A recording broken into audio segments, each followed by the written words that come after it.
Thank you. Great. Thank you there. So I do want to just start with the what's next, because I want to talk just a minute about that. I sent out that link to a book on Acts. The author is a professor of mine at Luther Seminary. I don't have that book myself, so I did go ahead and order it because I want it anyway. So I'll take a good look at it and see if it's along our lines. It is, I got it used. Well, I don't know that it's used, you can get them at other places for $11, $12 rather than the $15 that it is at Amazon. Did you get it? I don't know where I got it through Amazon. You get those second. Oh, but from another seller. Yeah, and it doesn't look like through whomever there is any more copies. The first choice one, there wasn't any more copies. So I'll take a look and we'll have to see if we can get it, if that's what we want to do. But are you pretty much thinking Acts is the way we want to go? That's good. So we'll keep looking. I'll keep looking. You keep looking and seeing what can accompany us as far as Acts goes. We can always go with, Sharon, have you seen an Acts for normal people? I'm sure there's one of those. And I will look. And there's always, what's his name? N.T. Wright. Mm-hmm. Yeah, we're not thrilled with him, but there is that. So those are the things I know about Acts. I'm excited about that. It sounds like, Catherine, I was having some conversation with people on Sunday about doing a short course on something. And I got people who might be interested in doing Revelation. Ooh. Really? Yeah. Yep. So I might do that. We read this book a while back, Reading Revelation Responsibly, which in my opinion, is the best book for a group reading around Revelation. It's Halloween time. I guess we got to go with Revelation. There you go. So I think I might do that. See if people want to get together. And doesn't look like it, but I'll look around and see what I can find. Acts for normal people. I wonder if it would be in a compilation of some sort, but I don't know why it would, because Acts should be all on its own. They tend to publish single copies of things. Okay. What popped up initially, I have not done an in-depth search. I just typed it in. Willie James Jennings. Yeah, that's a tough one. He was on the Bible for Normal People talking about Acts. Well, maybe so that's all that pops up. Because he may have written something, but is he very scholarly? Yeah, he wrote the commentary on Acts. Oh, well, we probably don't want to read that. It might be interesting, but it would probably chase people away. Right. Probably. Catherine, what were you going to say? I have my doctor's calling, so I'm going to go. Okay. Okay, so we some of us just finished up chapter 10, and we didn't quite get, maybe didn't get all of our conversation in last week on chapter 10. So why don't we just start there and see where one of the things that I observed going from chapter 10 to chapter 11 is I think he's masterful. I think Peter Enns is masterful in setting out this journey of wisdom, and the journey of reimagining, and then by the time we get to chapter 11, putting Jesus into that sort of complete and absolute reimagination of God. and in chapter 10, some of the things, that were important were that Jesus is the sage of sages. Mhm. And that, I think, those are things that,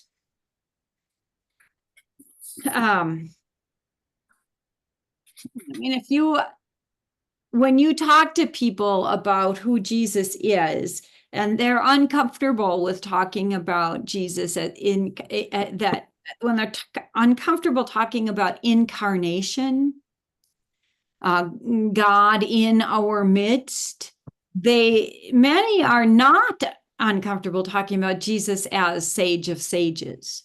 Mhm. They're not uncomfortable with talking about Jesus as being a prophet in the line of the prophets. So I think for me, the whole movement from chapter 10 to chapter 11 is masterful, bringing us along. Go ahead, Sharon. Well, if memory serves, we pretty much stopped with on page 207 with him talking about each gospel being tailored for a Yes. particular audience. Mhm. And his take on John, on the anti-Semitism in John, Mhm. is very different, I think, from how the Jennifer Garcia, is that her name? Well, no, Garcia's her middle name. The woman whose John book we read. John for Yeah. Normal People. John for normal people. Yes, gotcha. I can't remember. And Karen, I could And only hear you growling, not pronouncing words that I could understand. Can you tell me that again? I said that his take on And it helps if you keep your hand away from your mouth. No, she's I'm got trying to bring my microphone closer, Jane. Oh, His take on the anti-Semitism in John is different from what was said in the book we read, John for Normal People. And her take on that was one that I have most commonly heard. But I thought his was really interesting. Can you point us closer to where that is in his book? We're talking about John pits Jesus against the Jews in that area on 207. Yeah, it's Yeah. there. I think so. When John was written, Oh, there it it's on 207, Mhm. the last Mhm. paragraph, Yeah. I see it. probably somewhere in the 90s CE. There was no Christianity per se, Mm-hmm. Yeah. but John, later on, he says John was written when Jewish Gentile division was just beginning, Right. and Jewish believers especially might have been ostracized, Mhm. thrown out of synagogues, and otherwise given a hard time.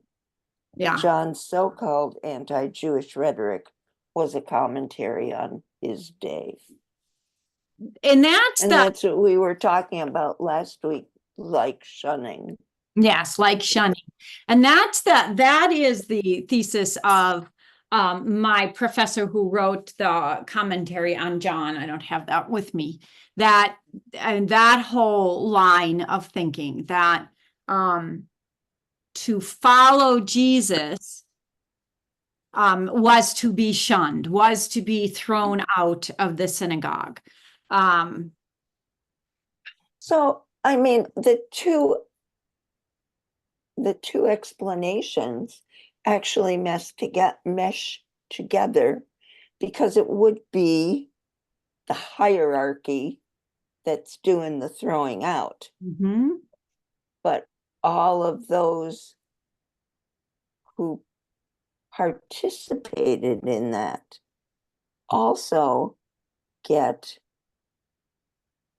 a black mark, for want of a better term,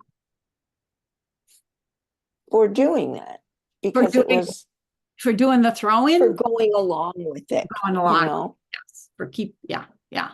that you know, your neighbors wouldn't talk to you. It's, to me, it's a bit like the love the sinner, hate the sin Yeah, kind of thing, where you're welcome to be part of this, but you're not welcome to be part of that because you're so sinful. And the priest says you're sinful, the Pope says you're sinful. So everybody in the congregation is going to say you're sinful too, yeah, and treat you poorly.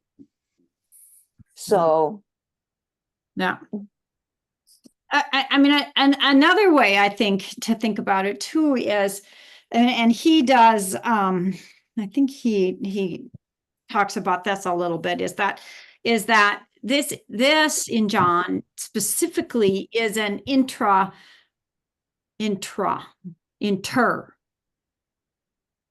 not sure which word I want, family problem, struggle, that this is like, you know, siblings who decide on a very, very, very different path, and argue and clash and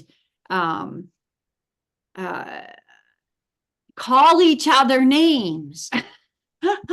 And it's inside of the family. And there was one New Testament professor I had once who said something like, you know, when you have that shared life together, you've lived together, you've lived in the same household, you know the values, you know the words, you know everything about how each one of you was taught. You have sort of a bit of a latitude to call each other names. I mean, me calling my sister a goofball is very different than somebody from the outside coming in and calling her a goofball. I will defend her while I will defend her if somebody from the outside wants to call her something like a crazy lady.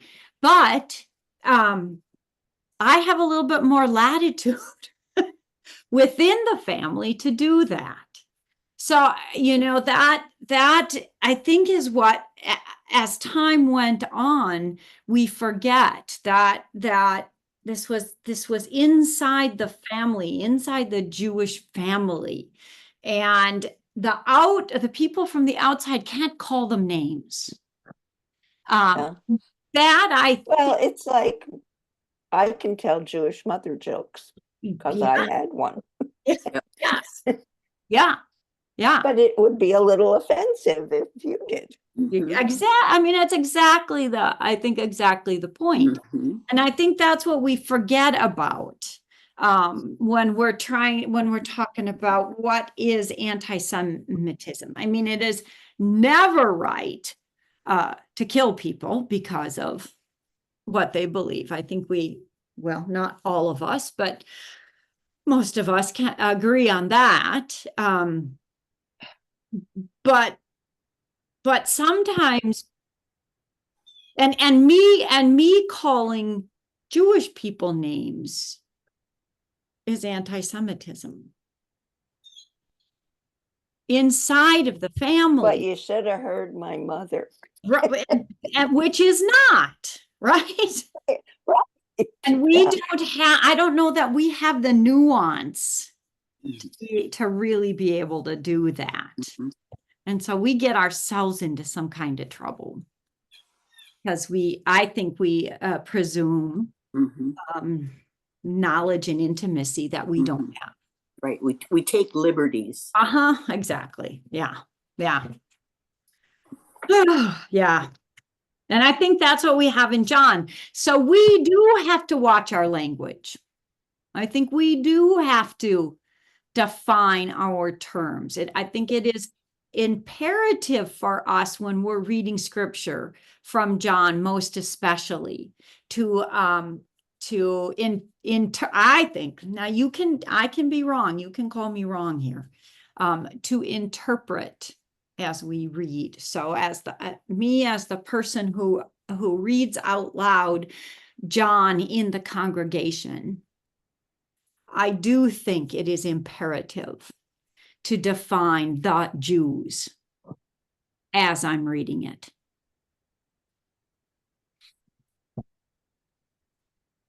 So, I mean, I think that's part of what we have here. Please excuse me. Gotta go Are do you in something. too much pain? Yes, please Oh. excuse me. Sorry. Take care. Yeah, yeah.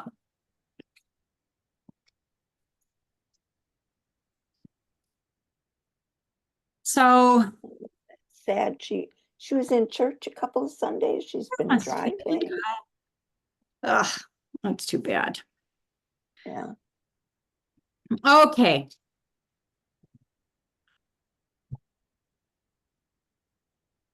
Well, and that John was talking about his community. Yes. Yeah. Yeah. And that, and I think that gives us also, it tells us how important it is for us to not conflate the gospels, that there isn't a single story here, that there are 4 distinct stories. Some of the guys copied from the other guys. Yes, that's true. But they still are 4 distinct stories in 4 distinct communities. I mean, it is more like what we've talked about with Paul, who wrote a letter to a very particular community. And reading those letters is like reading somebody's personal mail. It doesn't apply to the whole. And there is much in these 4 gospels that is very particular within that community that these people lived. And am I correct in saying, I think I am, but that they're all, I can't think of the word I want, not translations, but transcriptions Yeah.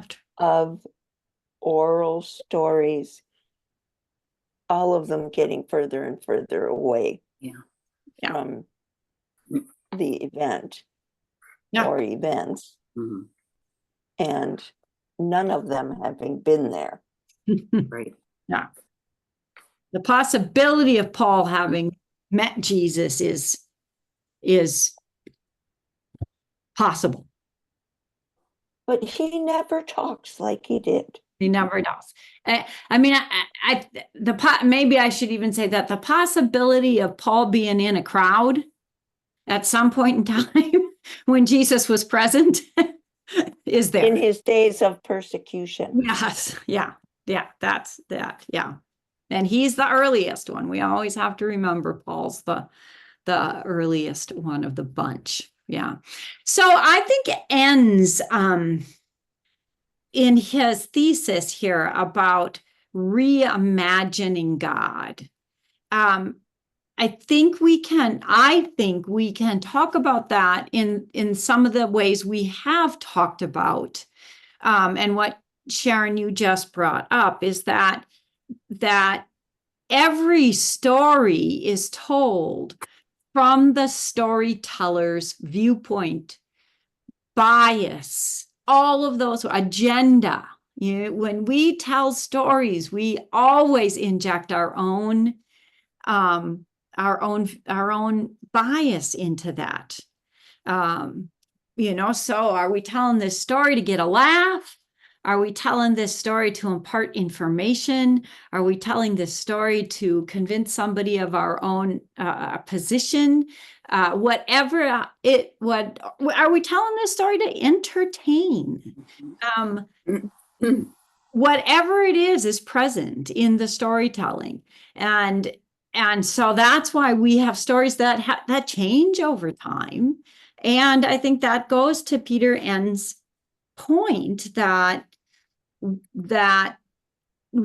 reimagining God is a wisdom journey as the stories get told over and over and over again.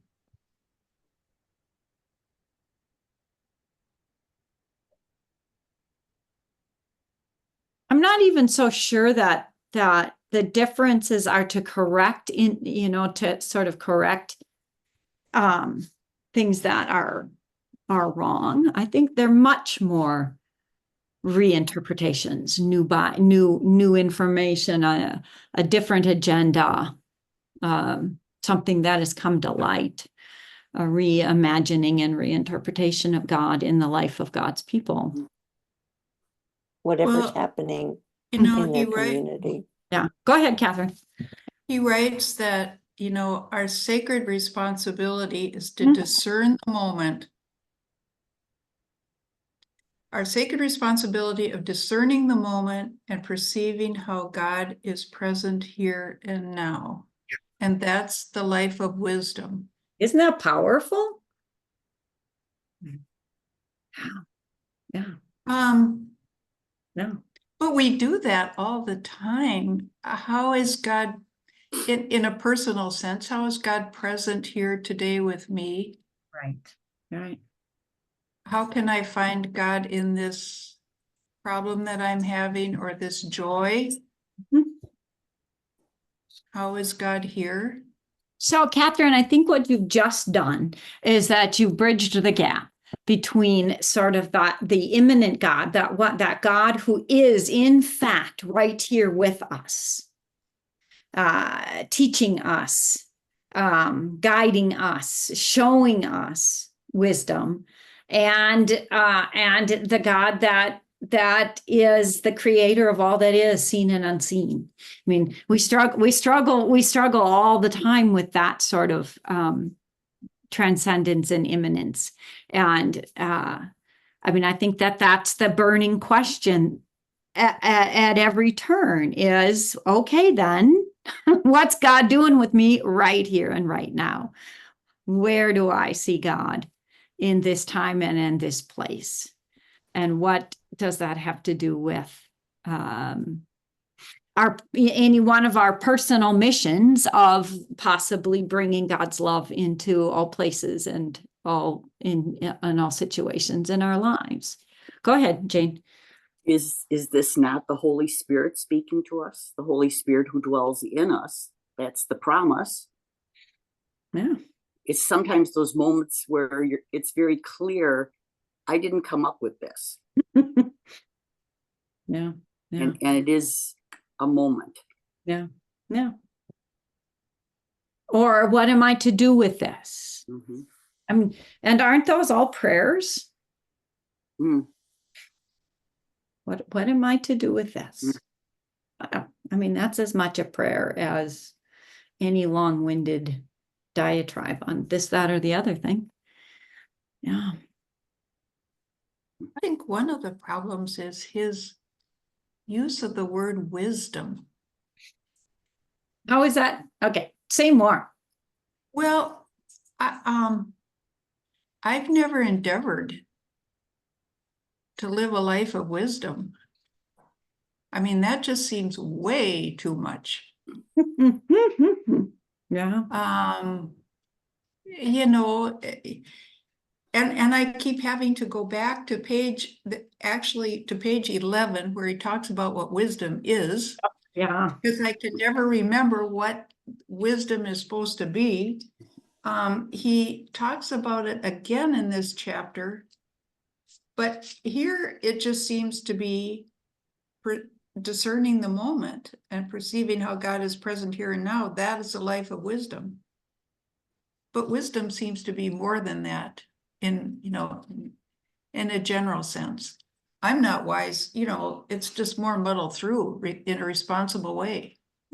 Well, and I think that's what wisdom is. I mean, Mm-hmm. and as we grow in years and maturity, you would think, we might be able to apply the word wisdom or wise to ourselves, but I think, Catherine, you're right. You're very right in saying, wisdom is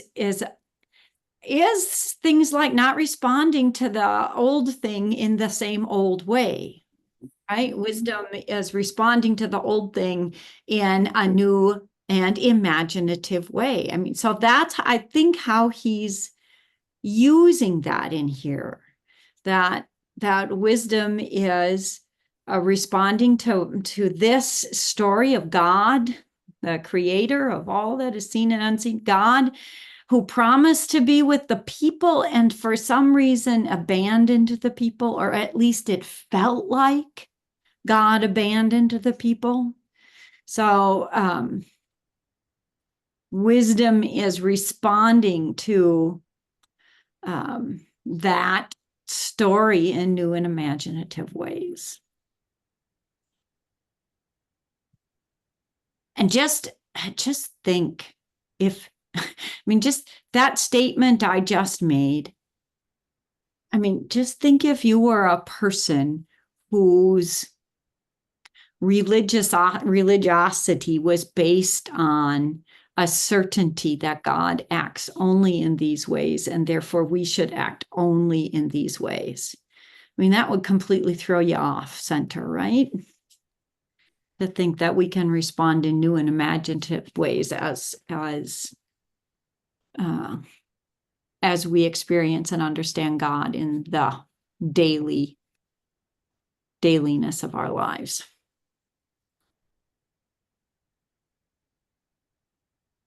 I guess when I think of, if I were asked to identify some people in my life who are wise, or who I know who are wise, Yeah. that would take some doing Yeah. to think of people who are wise. But Well, and it, people who are good, who are discerning, that would be easy to do. I think wise seems like such a high bar. unless we do define wise Define it, as yeah.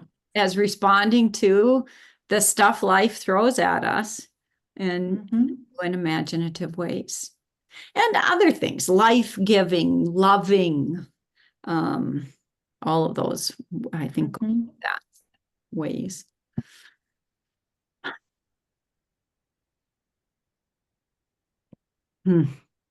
Well, there's a whole lot in this chapter. I don't know. You'd almost have to sit and read this whole book over again to try to really digest it and remember it. Yeah.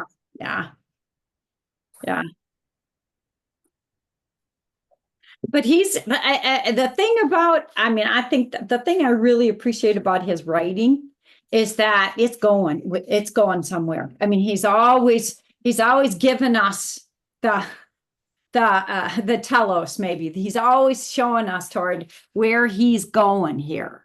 And he's going into this chapter 11. Whole hog. I mean, this is for him, on page 216, Catherine, he says again, you can never rest on past tradition. Success requires adapting tradition to survive. That's the wise thing to do. Adapting tradition. And then he asks the big, huge question that I think many people in our churches are asking right now. At what point do we cross the line from adapting a tradition so it can survive to compromising the tradition beyond recognition? And for Jews, that was Jesus. Yes, that was Jesus. Yeah. And he talks about that. Yes, and he goes on to talk about that. Sorry, Jane. That's okay. What do you think that meant to Gentiles? I mean, what tradition would they be stepping away from to embrace Jesus? many gods, household idols, transaction. If I prayed, if I sacrificed to these gods, then I will get the things I want to have. Yeah. I think it's walking away from that. And we in this day, that's exactly people have trouble doing that. You're right. Trouble with approaching God as a transaction. If Yeah, God, yeah. Right.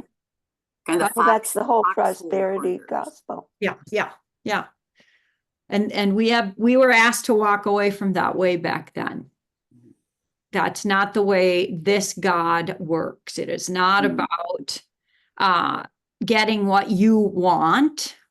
And I think even the very, very hardest part of that is it's not even about healing your body so that you can live on this earth longer. That's really not in the end what this is about either. So I think we'll get into some of those things, what it is about. But yeah, what did those Jews who were willing to be thrown out of the synagogue? Yeah. What were they given up, and what was so compelling?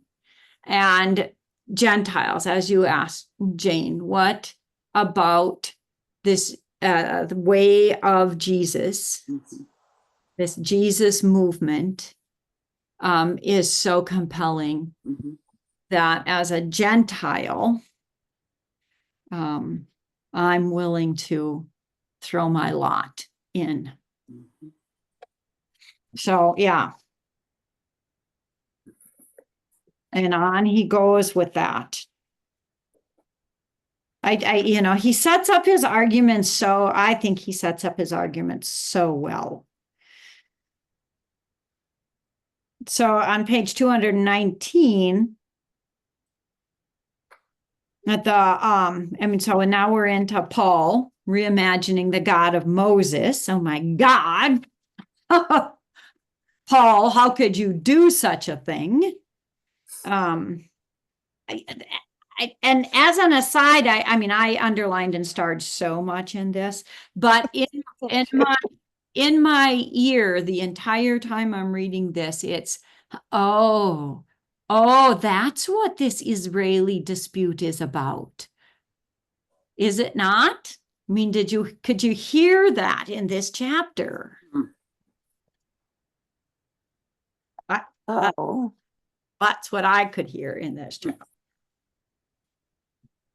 remember Well, he I said talks they of- wanted the old boundaries back and they wouldn't stop until they get them. You got it. Yeah. Yeah. They were, this land, I don't think we can ever understand the depth of the promise for the land. I don't think we can ever, you and me, I don't think we can ever understand that. I heard. Well, that's what they're Somebody, fighting for right now. Yeah, that's like Catherine. Absolutely. And yeah. Yeah. I think that's what I was hearing in this chapter is how did we get here in the present now? What does wisdom have to say to us today about this conflict? Wisdom is not talking to the ultra-Orthodox Jews. What's in their consciousness? God promised this land, it's ours. You threw us out twice. We're not going this time. Yeah. I don't know this for a fact, but I think it's a reasonable conclusion. And for Sharon to say that is absolutely fine. For us to say that, we would be accused of being anti-Semitic. And people don't seem to get that, but Yeah. you Yeah. know, people, Mhm. good, progressive Christian people, they Yeah. can't possibly understand that. Mhm. It's easy to understand, and please don't think I'm minimizing this, the horrific things that are happening to the Palestinian people. It's hard to understand the generational trauma of the Jewish people. Mm. That goes back to 70 CE. Yeah. Yeah. Yeah. I mean, the only place we can come close to understanding that generational trauma is the story of Native Americans. That's the place we can come close to understanding generational trauma like this, being thrown violently off of your land.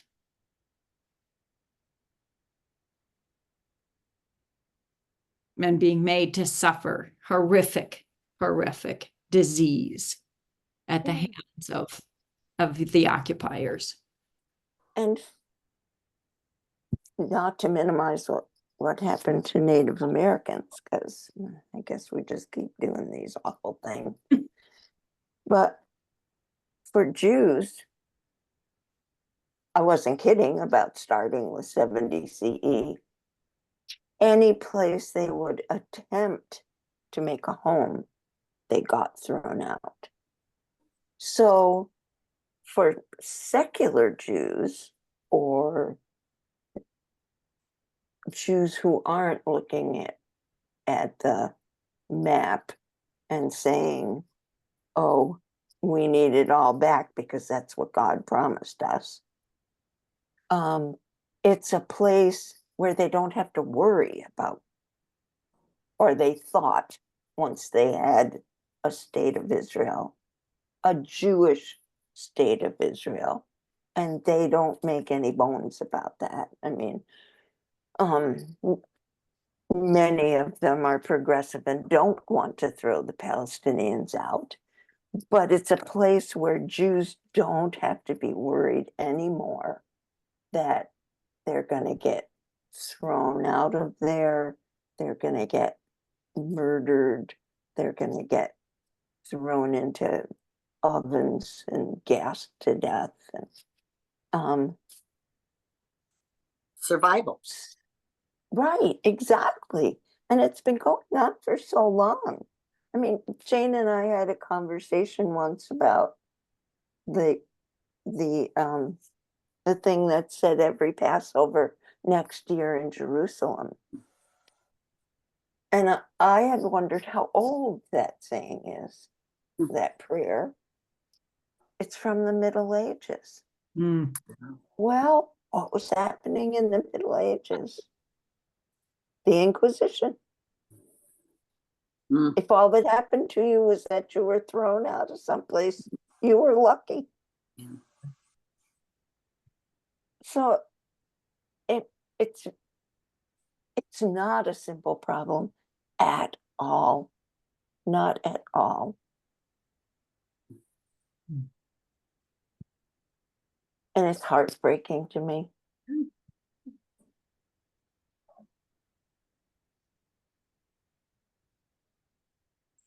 And excuse me if this is even a wrong question, but and whose problem is it to solve? I mean, if we cannot even begin to understand, and you and I, we've studied some. I mean, we're not stupid. We've studied some. And we, at least at the very least, we understand what Sharon just said, that this is absolutely tragic, that this is about generational trauma. It's about a promise that God made to Jews to inherit the land. I mean, at least we understand some of that stuff. Is it? And to hear Lisa Sharon Harper say that Israelis are white occupiers is so Gee. painful. She's a progressive Christian writer. What's her name again? I gotta check. Look, I gotta look that up. Lisa Sharon Harper. And that the Jews are white occupiers. The Israelis are white occupiers. Israelis are White occupiers, settler occupiers. Like, and I'm going to say we, because I could go back. Have no right to be there. When for millennia, Jews have been thinking, but it's ours. God promised it to us. does that arise out of a complete and absolute non-understanding of the Old Testament? I mean, is that a white evangelical person who says we don't even need that Old Testament? No, that's what was so shocking. I've followed her for years. Huh. She's part of that whole evolving faith Really? community. Oh, really? Interesting. I'll have to look that up and see. Mhm. So the evolving faith, the whole Rachel Held Evans, Nadia Bolts, that crew. In fact, I think that's how I found her. Yeah. You know, when Brian I was looking to see who Rachel followed. Yeah. Has Brian McLaren written anything about? I'm gonna have to I check. haven't seen I just anything. found that. He did. It's called The Voice of Acts, The Dust Off Oh, Their Feet. 2007. In the entire book of Acts, the Voice Scripture Project, the Jerusalem Church is a force to expand its will against its will. This book applies their story to the emerging church today. Features a retelling of Acts by Brian McLaren and commentary by Chris Say, S-E-A-Y. that might be interesting. Yeah, well, let's do a little research on that. Yeah. See where that takes us. If we said we were reading Brian McLaren, we'd get Paula back. Yeah, we would. I mean, so that sets us up here for this chapter on Jesus, right? And the absolute and total mind altering event that Jesus is, right?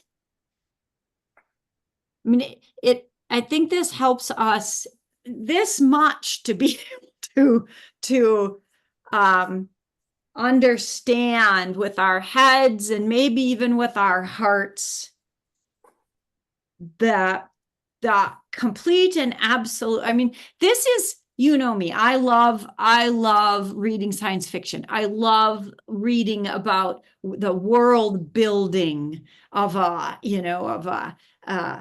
extraterrestrial planet or fantastical place, that world building of a fantastical place. This is not far off it. Mm-hmm. This is not far It's off. a crazy story. This is a complete new world. I mean, it can't get any more wild than this. Mm-hmm. Oh my gosh, God is no longer contained in the Holy of Holies. God is no longer contained in the Ark of the Covenant. God is no longer contained in the land. God is no longer contained. God is now in the flesh and the blood of this person. How can that even be? The temple, the law, and the land. Yeah. All those three things got completely, he calls it an evolutionary innovation, Yeah. completely changed. Yeah. But now, have the Jewish people maintained that connection with the temple as much as the land? Isn't that what the going to Jerusalem is about? I don't know, Sharon, you'll have Well, to. and praying at the Western Wall, why would you do that if you didn't think it was still sacred? Mhm.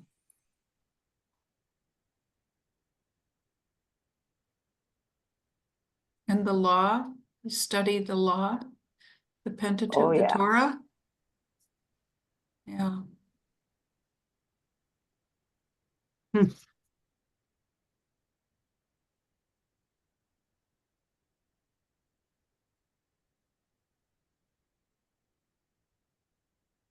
I wonder sometimes, this is just Kathy's wonderings, if Paul's writing about what you have to do in order to be a follower of Jesus, and Peter's about what you have to do to be a follower, if that's all a sort of a beside the point, because something to occupy people, to sort of deflect from this world altering reality that Jesus is. I mean, let's argue. I mean, don't we do that in the church all the time? Let's go argue about this so that we don't have to really pay attention to what's really important, right?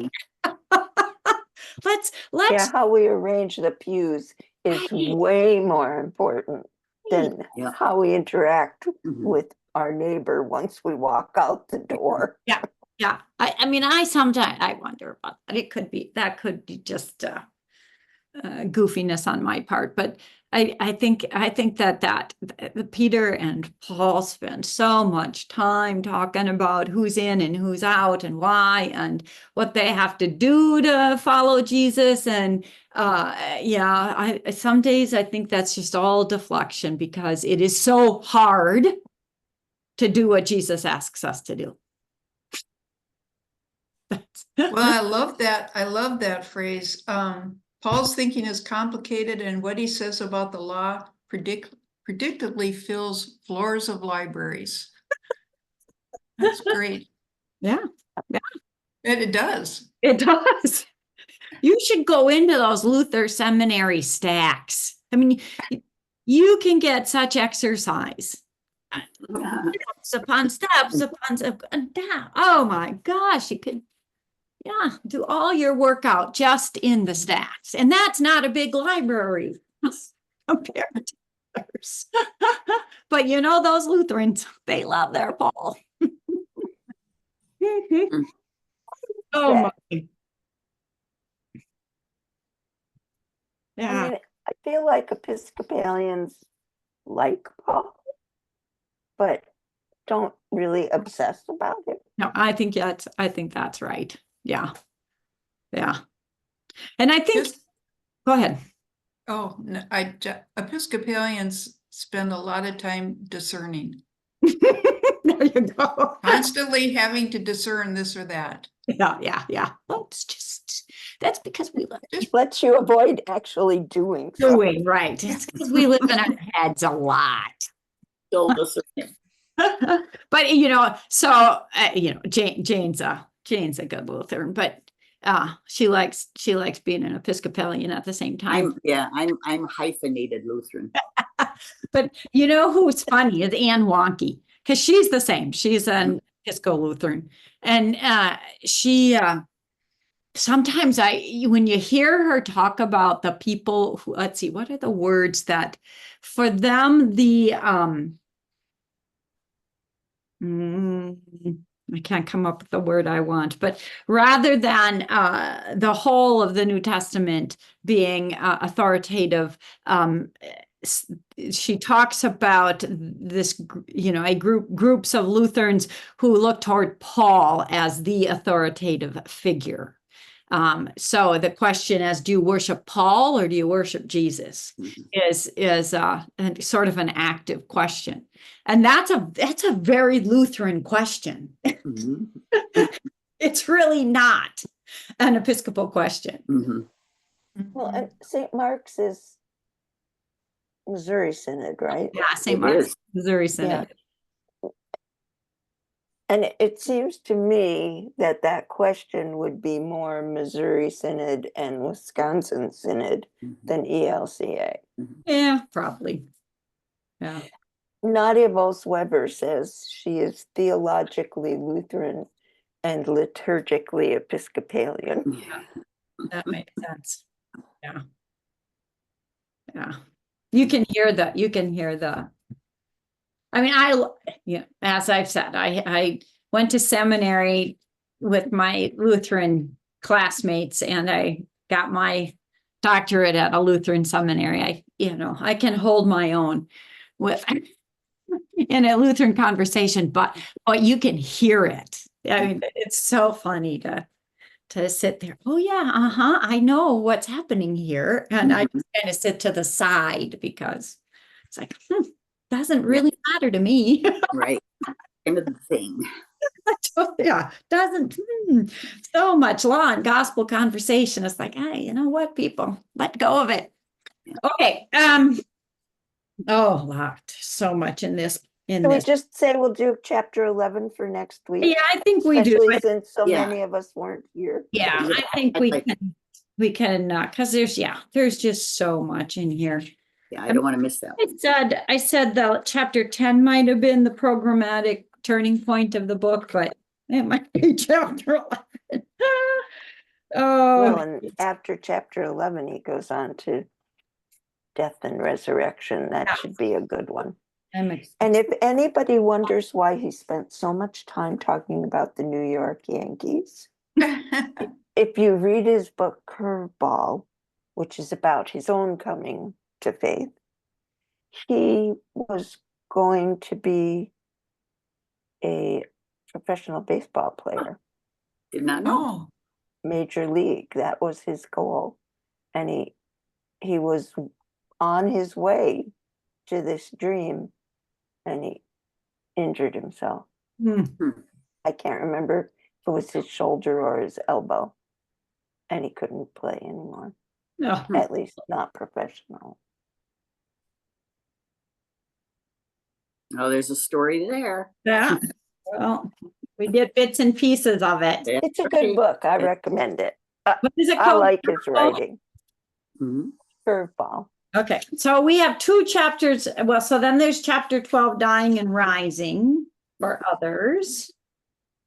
And then chapter 13, Figuring It Out, is that the, the very beginning of chapter 13 says reading someone else's mail? Ha. Yeah, that's what those epistles are like. Okay, so we're getting there.